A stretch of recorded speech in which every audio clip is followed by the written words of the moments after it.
नमस्कार, मी आहे आपला मित्र डॉक्टर आंबेजोगाईकर आणि आपण पाहता अग्निबाण लाईव्ह न्यूज चॅनल। आता आपण भेटणार आहोत स्वर्गीय केशवरावजी देवसरकर यांच्या सौभाग्यवती आहेत आपल्यासोबत आणि हे घराणं एक क्रांतिकारक घर आहे। आज मला त्यांच्या घरी अचानक जाण्याचा योग आला आणि त्या ठिकाणी भाई स्वर्गीय केशवराव देवसरकर साहेब यांच्या सौभाग्यवती मला दिसल्या आणि त्यांच्याशी आज बोलण्याचा मला योग आलेला आहे। तर आपण जाणून घेऊया की स्वर्गीय देवसरकर साहेबांची कारकीर्द कशी होती। एक क्रांतिकारक घराणं आहे ते आणि त्यांच्याकडून आपण जाणून घेऊया त्यांच्या सौभाग्यवतीकडून की कार्य होतं। आज त्यांच्या मला योग आला। तर काकी का तुमचं मला सांगा। शकुंतला देवसरकर राखोप तर ते समाज होते, त्यांचं बरंच उमरखेड मध्ये ऐकताही मिळतंय। तर त्या कार्य काय काय झालं मला तर माहीतच असेल, तर थोडं बुवा मला त्यांचं सांगा ना। नेहमी त्यांनी निवडणुका बऱ्याच वेळेस खासदाराच्या अच्छा खासदारकीच्या खासदार नाईक होते ना, वसंतराव नाईक, हा त्यांच्यात एक लढली।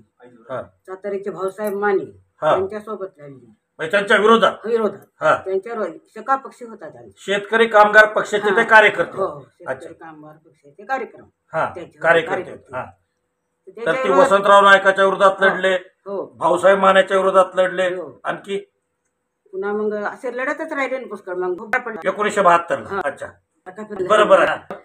मग दुष्काळ गोरगा काहीच नव्हतं, त्यावर उतरलेलं वगैरे दिगडी सातारी दसरी गाव असे खायचे की आमच्या घरचे मालक त्याच्या सोडायचे, म्हणजे हिंडायचे स्वभाव होता ते।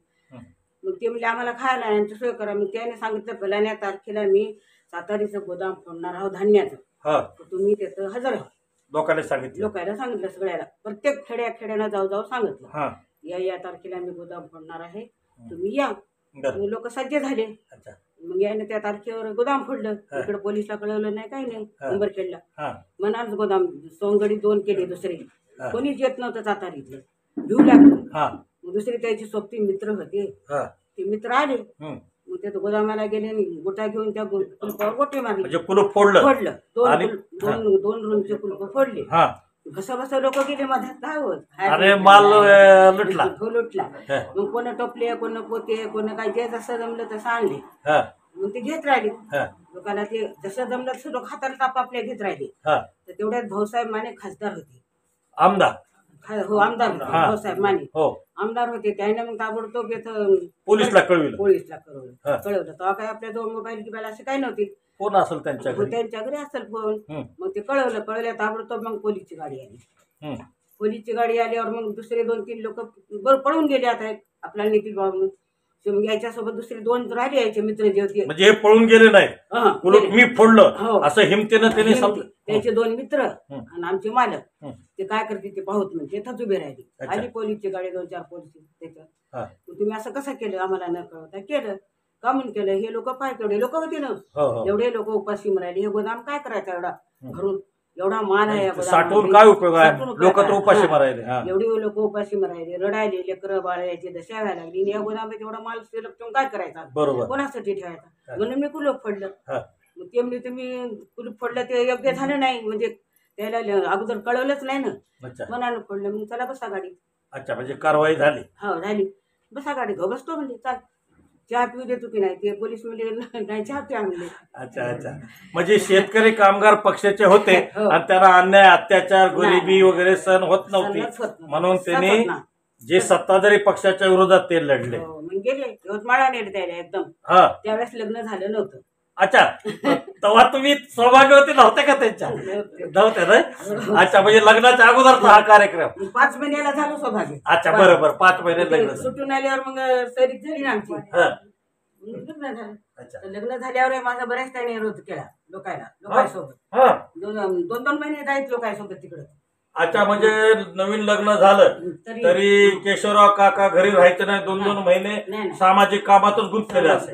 पुन्हा हे निघालं धरणाचं, याच्यावर ससरकुंडवर धरण निघालं। त्या ससरकुंडच्या धरणाचं पुन्हा अंगात त्याच्या वार आले की आता हे आपलं एवढं मोठे गाव जातात बुवा. जातात जमिनी भारीच्या घरच्या बोलतात. जमिनी 7 गावाला जाऊन 7 गावच्या मात्या आणल्या हा, भारी भारी आहेत म्हणून हा. म्हणून हे गाव म्हणजे त्या धरणाला त्यांनी विरोध केला. विरोध केल्यावर मग त्याच्यात ते बरेच त्याने त्याच्यासोबत विरोध केला. म्हणजे हमेशा जनतेच्या हिताचे निर्णय ते करतात. ते म्हणे मग दिल्लीला मोर्चा आला आम्ही इंदिरा गांधीजवळ.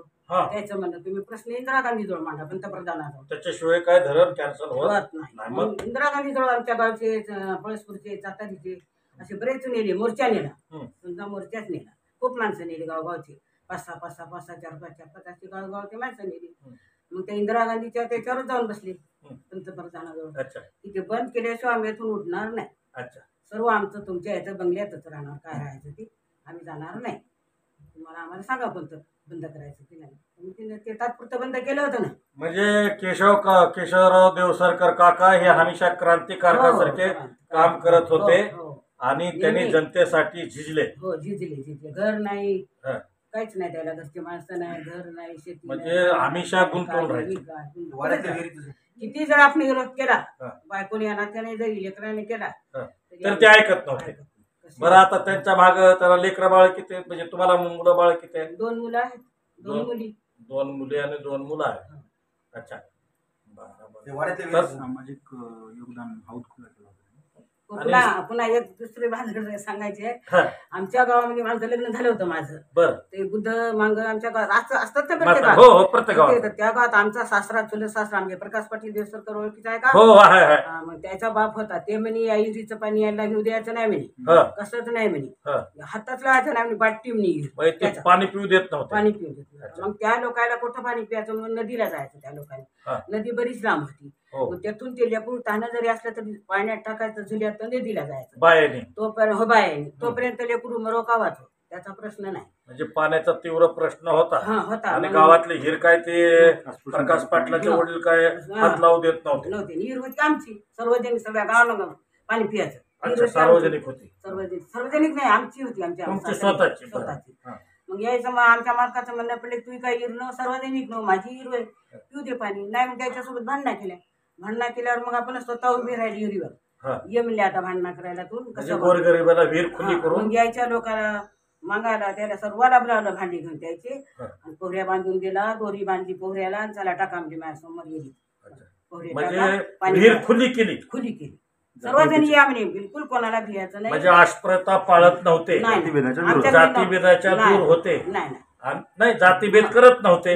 गोरगरिबासाठी लढत होते. बरं थोड काय प्रश्न नाजूक विचारतो.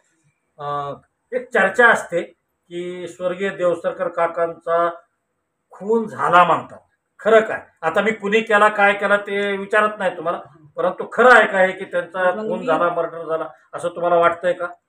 मी काय म्हणत नाही कोणा केला. मी नाव काही घेत नाही. माहिती आहे सर्व. पण खूनच केला. अच्छा खूनच झाला. खूनच झाला.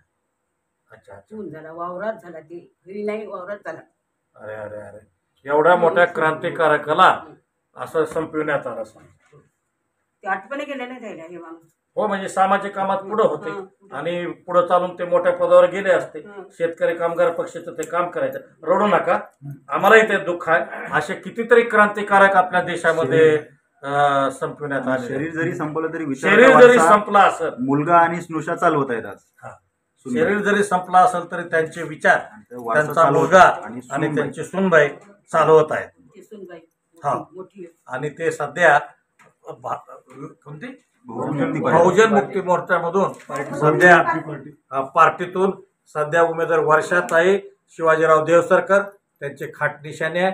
आणि त्या सध्या त्यांचे विचार जनतेमध्ये रुजवण्यासाठी अहोरात्र परिश्रम करत आहेत आणि त्यांचे विचार त्या घेऊन जात आहेत. आपण पुन्हा भेटूया नव्या विषयासह. तोपर्यंत नमस्कार. हा